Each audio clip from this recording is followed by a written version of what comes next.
की मुश्किलात कम न हो सकी, एफबीआर ने पीआईए के अकाउंट्स को मुंजमद कर दिया।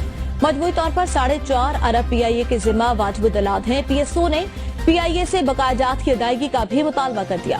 पीएसओ ने पीआईए को तेल की सप्लाई बंद करने की एक बार फिर धमकी दे रखी है। आपको बताएं, पीआईए की मुश्किलात दिन ब दिन बढ़ती जा रही है। ये बिल्कुल एक तरफ तो पीआईए की निजकारी का अमल जो है उसको तेज किया गया है और मुसलसल निजकारी कमीशन के अंदर जो है पीआईए की निजकारी के हवाले से इजलास जारी है, तो दूसरी तरफ एफबीआर ने पीआईए के अकाउंट्स मुंजमद कर दिए हैं और पीआईए ने मजमूई तौर पर एफबीआर का टैक्सेस के मद में 4.5 अरब रुपए अदा करना है, जिस पर उनके अकाउंट मुंजमद किए गए हैं। और ये अकाउंट ऐसे वक्त में मुंजमद हुए हैं जब यूरोपीय यूनियन की एसोसिएशन ऑफ सेफ्टी एजेंसी की एक टीम भी पाकिस्तान में पीआईए के मुख्तलिफ सेफ्टी के हवाले से जायजा लेने के लिए मौजूद है। और उधर पीएसओ ने भी आज तक अगर बकायाजात का मामला का तस्दीया ना हुआ तो पीआईए को धमकी दे रखी है कि उनको पेट्रोल की सप्लाई बंद कर दी जाएगी।